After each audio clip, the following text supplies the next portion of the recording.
മലയാളത്തിൻ്റെ മോഹൻലാൽ, അതിപ്പം of screen ആയാലും ഓൺ സ്ക്രീൻ ആണെങ്കിലും മോഹൻലാലിൻ്റെ ഡാൻസ് പെർഫോമൻസ് അസാധ്യമാണ്. ഇപ്പോൾ സോഷ്യൽ മീഡിയ കത്തിക്കുന്ന അല്ലെങ്കിൽ വൈറലാക്കിയിരിക്കുന്നത് മോഹൻലാലിൻ്റെ ജർമ്മൻ പ്രോഗ്രാമിനോടനുബന്ധിച്ചുള്ള ഡാൻസ് പ്രോഗ്രാമുകളുടെ വീഡിയോ ആണ്.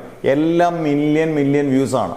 കാരണം അതിനകത്ത് എല്ലാം നമ്മൾ കണ്ടു നോക്കുമ്പം അതിഗംഭീരമായിട്ടുള്ള ഡാൻസ് പെർഫോമൻസ്. മോഹൻലാൽ ആദ്യമായിട്ടല്ല ഡാൻസ് ചെയ്യുന്ന, ആദ്യമായിട്ടല്ല സ്റ്റേജ് പെർഫോമൻസ്. പക്ഷേ ഈ പ്രായത്തിലും ഇത് മെയിൻറ്റെയിൻ ചെയ്ത് ഒരു രക്ഷയില്ലാത്ത പിള്ളേരോടൊപ്പം ഒക്കെ അസാധ്യ ലെവലിൽ എനർജി മെയിൻറ്റെയിൻ ചെയ്യുക എന്ന് പറയുന്നത് ചില്ലറക്കാരുമില്ല.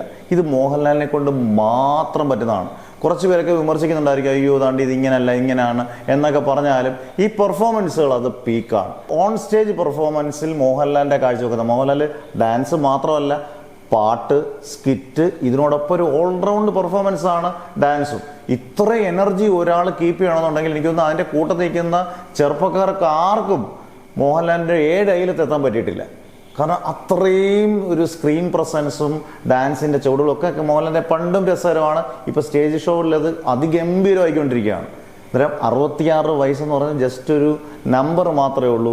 അസാധ്യ പെർഫോമറാണ്. ഇപ്പം കമലഹാസനെ നമ്മൾ എടുക്കുമ്പം കമലഹാസൻ ഗംഭീര ഡാൻസറാണ്. പക്ഷെ ഓൺ സ്റ്റേജിലൊന്നും നമ്മൾ ലൈവ് പ്രോഗ്രാമിലൊന്നും കമലഹാസൻ്റെ അസാധ്യ പെർഫോമൻസുള്ള ഡാൻസുകളൊന്നും കണ്ടിട്ടില്ല.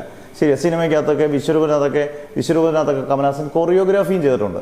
പക്ഷെ മോഹൻലാൽ ഓൾറെഡി ഇപ്പം പല സിനിമകളിലും നമുക്കറിയാം, ചോട്ടമുമ്പയാണെങ്കിൽ വേറെ വ്യത്യസ്തമായിട്ടുള്ള ഇത് മിക്കവാറുള്ള സിനിമകളിലൊക്കെ കമലഹാസത്തിനകത്ത് അതിഗംഭീരമായിട്ടുള്ള നർത്തകനായിട്ടുണ്ട്. പക്ഷെ ഓൺ സ്ക്രീനിൽ ഇത്രയും ഗംഭീരമായിട്ട് ഡാൻസ് ചെയ്യുന്ന ഇന്ത്യൻ നടന്മാർ, പ്രത്യേകിച്ച് മലയാളികൾ, എന്തായാലും ഉറപ്പായിട്ടും വേറെ ആരുമില്ല. ഒറ്റ പേര്, അത് മോഹൻലാൽ തന്നെയാണ്.